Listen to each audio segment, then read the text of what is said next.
What's going on, everybody? Welcome back to GmiasWorld. Right now we're going to be talking about this AP update that EA Sports has now put into the game. I know a lot of you guys were very concerned about it. I got this question a lot, actually. Gmia, how did they update the AP and do all these other things without actually giving us an update? Well, pretty much what happens is, usually with the downtime, when they're doing like server maintenance and other things like that, they've become so much more equipped that they can actually do that stuff without us really knowing. It is kind of, weird to a lot of people that are just coming into the game when you see things like this where they can just adjust the way that things work and the amounts, and there's really no official, update to your console. I wouldn't really get too concerned about it. When it first started happening, we were shocked, but because we're all mostly on this channel, Madden vets, we understand that they can actually do different things in the game. That's why many people have that whole theory that they'll nerf your players randomly and stuff like that, because it just seems like they've learned how to do that without actually doing title updates. In the past, it was barely impossible to do this stuff without actually having a title update. So that's just to answer those questions for those of you guys that are asking, how are they doing stuff like this without actual without actual title updates, and can they do it regularly? My opinion is yes, because sometimes my team will go out and they'll just suck. They'll just be terrible the whole game, and then sometimes they'll be superheroes. So obviously it depends on, just the day and the time that you're playing Madden. But now we're going to talk about these ability points and some of the major changes. On the field generals and the strong arm, inside Deadeye is now 5 AP. I tweeted this out. If you guys follow me on social media, Twitter, Instagram, Facebook, Twitch, all that good stuff at GmiasWorld, you would have already seen this. So I don't have an issue with a lot of the things that they've done. I think defensively it kind of helped me out a little bit. We'll get to the defensive side of the ball in a second. Offensively, for those of you guys that love your post-ups, I got news for you. It's over. Okay, so it's 3 AP no matter what is going on, because a lot of people were taking advantage. Why is post up 2 right here? He's a power dude. Hold on, wait a minute.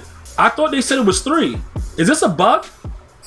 Okay, bro, I think this is a bug. Hold on, it's 2 for him at the right guard. I thought it went to 3. That's what the actual that's what it said on the actual gridiron note. That's kind of weird, bro. What's going on? Yo, it's 2? So basically, I guess they must have done another update, because I think we can also see it. If you guys check right now, my previous tweet, it did show as 3. So that's actually interesting. Okay, so now it's actually 2. All right, it could be a bug. Maybe they'll update it later. I don't know. But I could have swore earlier today it was 3 when we streamed earlier on YouTube. But I guess they switched it, so that's fine. That I wanted to bring up because a lot of you guys are in love with post-up, and they just wanted to make it harder for you to be able to have your whole line with post-ups. Because some people run around running stretch, running different things with just all post-ups. So now it would be 2, 4, 6, 8, 10. So do you want to use 10 on post-up? You know what I'm saying? I thought it was 3 before, so in that case it would have been 15. I thought they were trying to do it like that, but I guess it was adjusted for some reason, and they didn't let us know about it. That's the only major issue that I see with the way that the offensive line plays. As far as the other abilities that are available, let me go over to, hold on. This guy, it's 2 on him too? Yeah, it's 2. All right, bro. Let me go over here and go to a 90 overall player just to give you guys an idea. Because like the 90 overalls obviously get the 3rd box.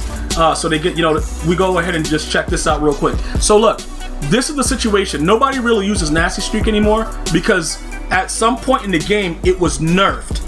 Okay, it was definitely 100% nerfed. So I don't know how that's going to work for us. And for you guys that are still using it now, does it work? Would you use this over post up?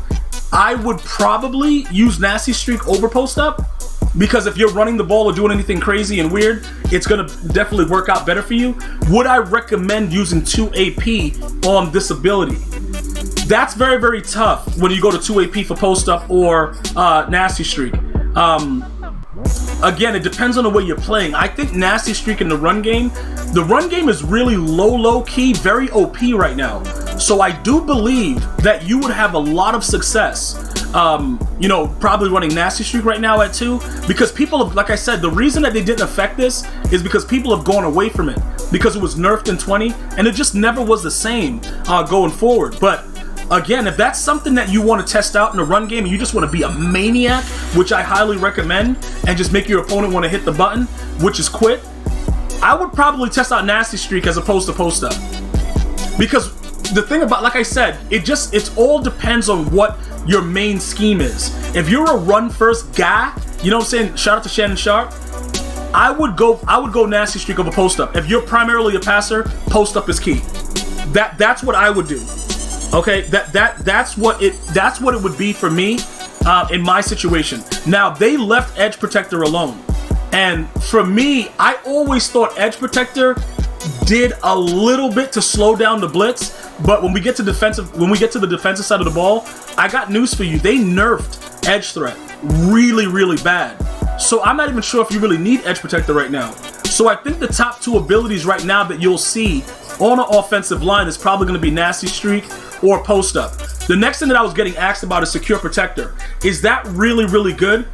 You know what? You can try it. I think it does also slow down the rush. But one of the things that I've noticed, the more expensive the ability in Madden 22, the better it works. So you see like how Nasty Streak is $12.50 and this is $600? It's something weird about it to where I just believe Nasty Streak outright will just play better because this is the year of spending, guys. I'm telling you right now, all you no money spent guys, you lying, bruh. It's way too difficult. It's just extremely difficult to do anything without spending. It's just unbelievable. So I want to make sure everybody knows exactly what's going on when you decide to go this route, because post up may just not be the move anymore. You may just have to go with Nasty Streak, guys. I'm just letting you know. If I want to put an O-line ability on, more than likely it'll probably be Nasty Streak. Just because, like, it's no real reason about it, because, like, look, it's not going to help with the pass rush on the outside. But if that left tackle gets in contact with any DB or linebacker, it's Pancake City. But we all have to come back and evaluate it. I would just stay away from, like, loading up on post-ups, unless that's your primary goal, is to pass the ball and you use it. Very, very good in the pass game when you want to double team and do things like that. So that's the assessment of the O-line. One of the things that really, really annoys me, though, is that they made slot apprentice on a route runner too. That to me is just annoying. I don't know what exactly. Oh, it went down to 1. Oh, they switched it. Dude, what just happened? It was 2 earlier. Dude, am I going crazy? Guys, let me know if I'm going crazy, bro. I was raging earlier about this, and they fixed it. Dude, what the? Okay, so look. They fixed post up, and then they fixed slot apprentice. Because it was wild as F early. I'm like, yo, what is going on? And I guess they must have took a look at it. And they fixed it. All right, so maybe it's going to stay like this. All right, maybe EA is doing stuff that works. So let's scratch that. We don't have to worry about that whole situation anymore because they fixed that. That was the only other thing that was annoying. The 5 AP for Inside Deadeye, Inside Deadeye was just OP for like the last 2 years. Coming into this year, they finally said, you know what? If you want to use it because it's glitched, and you can do sidearm throws, no-look throws, butt cheek throws, whatever kind of throw, it's going to cost you more. That is ideally what it's all about right here on the offensive side of the ball that affects me and probably a lot of you guys that are watching right now. That's it. Anything else right now, I don't really see as anything crazy, especially with the fact that post-up is now 2 instead of 3. That seems a little bit more reasonable, and that they didn't really raise the slot apprentice. They did raise the mid-in though, right? So no matter what, it's 2 on everybody now. The mid-in and the short-in, I believe. Mid-in is now 2, and short-in is 2, but short-out is 1, and I think short-out is also 1. Mid-out is also 1. So the mid-in is OP, and the mid-in and the short-in is OP. Those two are OP, short-in, mid-in. The outs, the short-out and the mid-out, still the same. Everything is still the same with that in regards to the way it works out on the field. So just so you guys know though, you have to be very, very careful. I would just, with a route runner, I would just go with route tech. Instead of even using mid-in or whatever, or if you wanted to use short-in, I would just go with a route tech. All right, so now, I don't know why I just backed out of that. We have to go back and now take a look at the defensive side of the ball. I'm going to give you guys the insight into this. Again, it is your decision entirely if you want to go and do whatever you want. I want you guys to enjoy the game to whatever capacity you feel you can enjoy it. But I'm going to let you guys know right now, edge threat is nerfed. Okay? This guy got no pressure the entire game. Now, it's 2 AP no matter what, speed rusher or power rusher, all that good stuff. That's fine. But I'm going to tell you right now, he's getting unpredictable. Because guess what? Unpredictable doesn't work every time, but when it does, it gives you a nice shed and you're going in and you're going to get that sack. But other than that, The 2, it sounds good, but it's really not though. The double or nothing for 3. That's the next thing that I'm going to get from you guys. Yo, Gmi, the double or nothing, bro. What's up with that? What's going on? Well, this is what's going on with double or nothing, bro. They lowered the amount that it costs because they want people to start using it, because at 4, it's just like, it's ridiculous. But do you want to go and for whatever reason start using this and make it the old-fashioned edge threat? Because that's what edge threat used to be.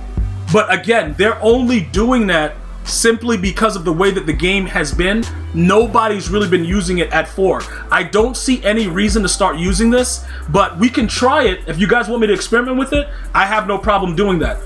We could definitely figure that out and see how it works. But remember, it grants you all that stuff at twice the cost. So just keep that in mind when you're doing whatever you're doing. All right?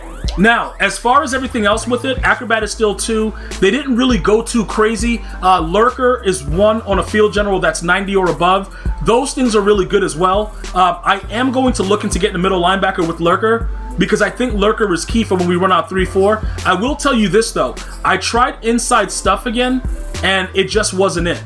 All right, I earlier in the year it was working a little bit better. Right now it's just not. I have to evaluate this and see what I want to do with that. To be totally honest, I have to just evaluate it again. So right now we're looking at like trying to figure what we're gonna do with that 3 AP. I might just give everybody unpredictable on my D line and just go from there. Another thing that you guys might want to think about is having you know, what was the other ability? The Acrobat on my sub linebacker, which happens to be Diablo right now. That's something that you guys can take a look at if you would like. Again, I'm not sure, because this guy, unless you're using him, he plays like an idiot for the most part. But I think, you know, giving him Acrobat, he has an 85 zone coverage. It kind of works, but in a couple games that I played, he never dove for the ball. So I don't know what that deal is with that. I have to go back and take a look at it. But I think having the pass rush up front is probably a little bit more important than anything else in the game. But remember, because we have the 3, right? Because we have the 3 available, we could try double or nothing on one person and then give somebody else, you know, unpredictable. But those are just some of the things that you're going to have to work on. Those are my recommendations. Just keep in mind what I said. Edge threat is straight garbage right now. Will they tune it? I don't know. But as of right now, it's absolutely garbage. All right, as far as all the other ability changes, you now have 14 AP to play around with. Let me know what your best case scenario is, and we'll go from there. I want to thank you guys and girls for watching. Have an unbelievable day. Until next time, one love, y'all.